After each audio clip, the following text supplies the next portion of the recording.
Today, I would like to talk about the meaning of the value chain. Value refers to the benefit that customer receive from a product or service compared to what they pay. In simple terms, it is about getting the best possible outcome for the cost. In operation management, value is created when inputs like raw materials, labor, and technology are transformed into useful outputs. So, a company adds value by improving their quality, reducing their cost, or making products more useful to the customers. For an example, like a business that produces high quality products at a reasonable price is creating strong value for its customer. Value is also important because it helps a company stay competitive. When customers feel they are getting good value, they are more likely to buy and stay loyal to the brand. According to the value chain concept, value is built through different activities such as production, marketing, and after-sales service. Each step adds something useful to the final product. In conclusion, value is not just about price but also overall customer satisfaction. Companies are likely to focus on creating high values are more likely to succeed in the long-term usage. Now, let's apply this to Mitsubishi. Mitsubishi is not a single company. It started in 1870 as a shipping firm founded by Yataro Iwasaki in Japan. The name means three diamonds, representing the fusion of his family crest with the Iwasaki family emblem. After the Meiji Restoration, Mitsubishi expanded rapidly into shipbuilding, mining, banking, and trading, becoming one of Japan's most powerful zaibatsu, which is industrial conglomerate. By World War II, it was producing warships, aircraft, and heavy machinery. After Japan's defeat, the Allies broke up the zaibatsu, forcing it into many independent companies. Today, Mitsubishi survives as a keiretsu, a loose federation of hundreds of independent firms that share the brand, history, and some cooperative practices. The most famous members include Mitsubishi Motors, Mitsubishi Electric, Mitsubishi Heavy Industry, and Mitsubishi Corporation. They don't own each other but meet regularly and often use Mitsubishi own bank, which is MUFG. So, when we talk about Mitsubishi value chain, we mean looking across these member companies. Each has its own value chain, but together they benefit from shared technology, procurement, and brand reputation. The shared heritage gives the unique advantages in global market. I will explain how Mitsubishi Corporation applies the value chain through its mobility group. This segment focuses on the creating value in the automotive and mobility industry. First, in inbound logistics, Mitsubishi collaborates with OEM partners, which is Mitsubishi Motors Corporation and Isuzu Motors Limited.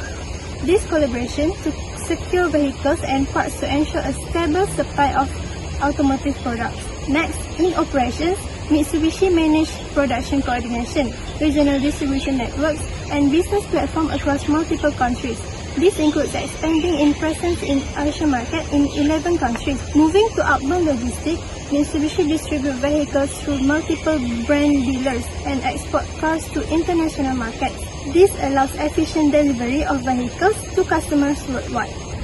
Therefore, they managed to achieve sales about 400,000 vehicles, production over 470,000 vehicles, and exports over 200,000 vehicles.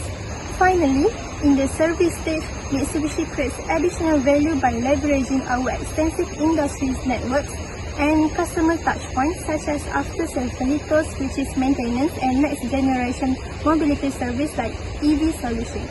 I will explain about Mitsubishi Corporation's Mineral Resources Group and its value chain. This group focuses on coal, copper, and iron ore, and these materials are important for industries, steel production, and clean energy. The value chain starts with mining, where the company gets raw material from the earth, and next is trading, where they buy and sell these materials around the world. Then comes smelting and steel making, where raw materials are processed into useful products. After that, they trade again to supply customers.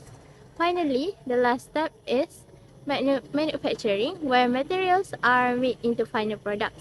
This value chain helps the company reduce costs, control quality, and earn more profit. It also supports future growth in clean energy and recycling. I will explain the current value chain of power in Mitsubishi Heavy Industry Group.